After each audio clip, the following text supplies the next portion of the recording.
আজকে আমরা পড়ব সুকুমার রায়ের রচনা সমগ্র থেকে দাশুর কীর্তি।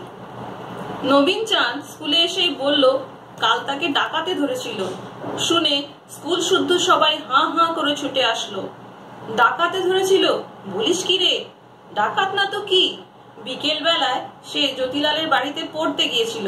সেখান থেকে ফিরবার সময়ে ডাকাতেরা তাকে ধরে তার মাথায় চাঁটি মেরে তার নতুন কেনা শখের পিরানটিতে কাদা জলের পিচকিরি দিয়ে গেল, আর যাওয়ার সময় বলে গেল, চুপ করে দাঁড়িয়ে থাকো, নইলে দড়াম করে তোর মাথা উড়িয়ে দেব। তাই সে ভয়ে আড়ষ্ট হয়ে রাস্তার ধারে প্রায় 20 মিনিট দাঁড়িয়েছিল।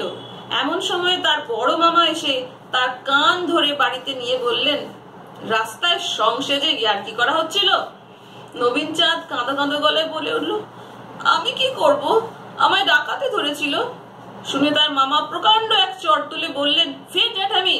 নবীন চাঁদ দেখলো মামার সঙ্গে তর্ক করাই বৃথা, কারণ সত্যি সত্যি তাকে যে ডাকাতে ধরেছিল এ কথা তার বাড়ির কাউকে বিশ্বাস করানো শক্ত।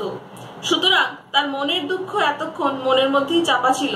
স্কুলে এসে আমাদের কাছে বসতে না বসতেই সে দুঃখ একেবারে উথলেই উঠল। যা হোক, স্কুলে এসে তার দুঃখ বোধহয় অনেকটা দূর হতে পেরেছিল, কারণ স্কুলের অন্তত অর্ধেক ছেলে তার কথা শুনবার জন্য একেবারে ব্যস্ত হয়ে ঝুঁকে পড়েছিল এবং তার প্রত্যেকটি ঘামাচি, ফুসকুড়ি আর চুলকানির দাগটি পর্যন্ত তারা আগ্রহ করে ডাকাতি সুস্পষ্ট প্রমাণ বলে স্বীকার করেছিল।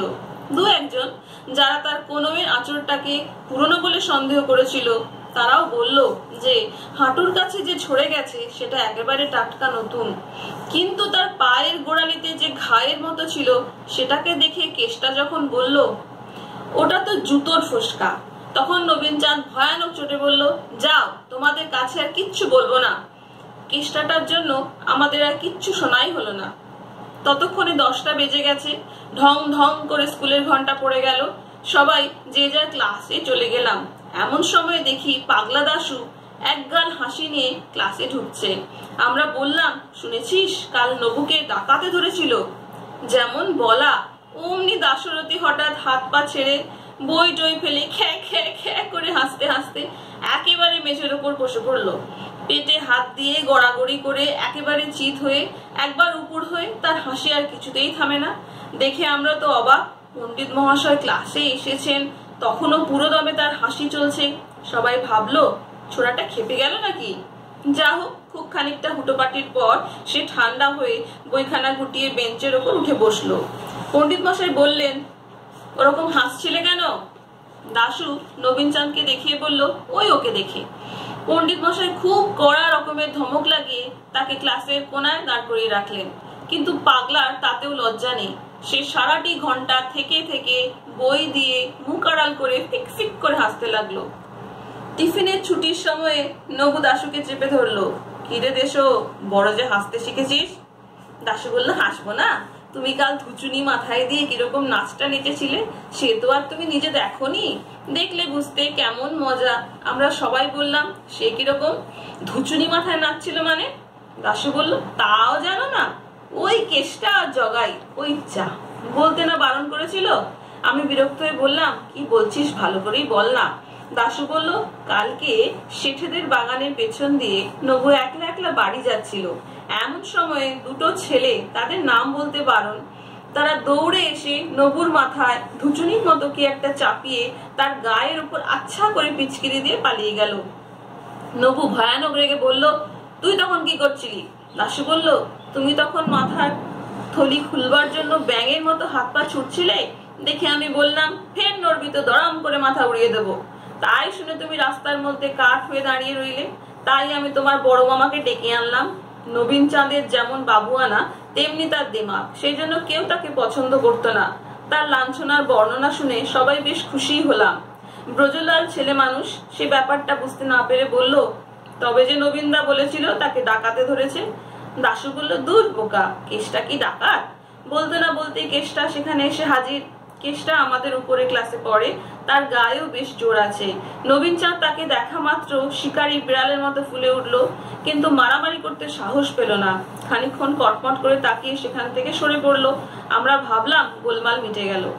কিন্তু তার পরদিন ছুটির সময় দেখি নবীন তার দাদা মোহনচাঁদকে নিয়ে হন হন করে আমার দিকে আসছে। মোহনচাঁদ এন্ট্রান্স ক্লাসে পড়ে, সে আমাদের চাইতে অনেক বড়। তাকে ওরকম ভাবে আসতে দেখেই আমরা বুঝলাম এবার একটা কাণ্ড হবে। মোহন এসেই বলল, কেষ্টা কই? কেষ্টা দূর থেকে তাকে দেখেই কোথায় সরে পড়েছে, তাই তাকে আর পাওয়া গেল না। তখন নবীনচাঁদ বলল, ওই দাশুটা সব জানে, ওকে জিজ্ঞেস করো। মোহন বলল, কি হে ছোকরা, তুমি সব জানো নাকি? দাশু বলল, না, সবার জানবো কোত্থেকে, এই তো সবে 4th ক্লাসে পড়ি, একটু ইংরেজি জানি, ভূগোল, বাংলা, জিওমেট্রি। মোহনচাঁদ ধমক দিয়ে বলল, সেদিন নবুকে যে কারা সব ঠেঙিয়েছিল, তুমি তার কিছু জানো কিনা? দাশু বলল, ঠেঙায়নি তো, মেরেছিল, খুব আস্তে মেরেছিল।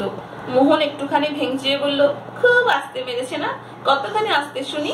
দাশু বলল, সে কিছুই না, ওরকম মারলে একটুও লাগে না। মোহন আবার ব্যঙ্গ করে বলল, তাই নাকি, কিরকম মারলে পরে লাগে? দাশু খানিকটা মাথা চুলকে তারপর বলল, ওই সেবার হেডমাস্টার মশাই তোমায় যেমন বেত বেঁধেছিলেন সেই রকম। এই কথায় মোহন ভয়ানক চোটে দাশুর কান বলে চিৎকার করে বলল, দেখ বেয়াদব, ফের জ্যাঠামি করবি তো চাপকিয়ে লাল করে দেবো। তুই সেখানে ছিলি কিনা, আর কিরকম কি মেরেছিলি সব খুলে বলবি কিনা? জানোই তো দাশুর মেজাজ কেমন পাগলাটে গোছে। সে একটুখানি কানে হাত বুলিয়ে তারপর হঠাৎ মোহনচাঁদকে ভীষণ ভাবে আক্রমণ করে বসলো। কিল, ঘুষি, চড়, আঁচড়, কামড়, সে এমন চটপট চালিয়ে গেল যে আমরা সবাই হাঁ করে তাকিয়ে রইলাম। মোহন বোধহয় স্বপ্নেও ভাবেনি যে 4th ক্লাসের একটা রোগা ছেলে তাকে অমন ভাবে তেড়ে আসতে সাহস পাবে। তাই সে একেবারে থতমত খেয়ে কেমন যেন নড়তেই পারলো না। দাশু তাকে 5 সেকেন্ডের মধ্যে মাটিতে চিৎপাত করে ফেলে হাঁপাতে হাঁপাতে বলল, এর চাইতেও ঢের আসতে মেরেছিল। এন্ট্রান্স ক্লাসে কয়েকটা ছেলে সেখানে দাঁড়িয়েছিল, তারা যদি মোহনকে সামলে না ফেলতো তাহলে সেদিন তার হাত থেকে দাশুকে বাঁচানোই মুশকিল হতো। পরে একদিন কেষ্টাকে জিজ্ঞেস করা হয়েছিল, হ্যাঁ রে, নবুকে সেদিন তোরা অমনি করলি কেন? কেষ্টা বলল, ওই দাশুটাই তো শিখিয়েছিল ওরকম করতে, আর বলেছিল তাহলে 1 সের জিলিপি পাবি। আমরা বললাম, কই, আমাদের তো ভাগ দিলি নে।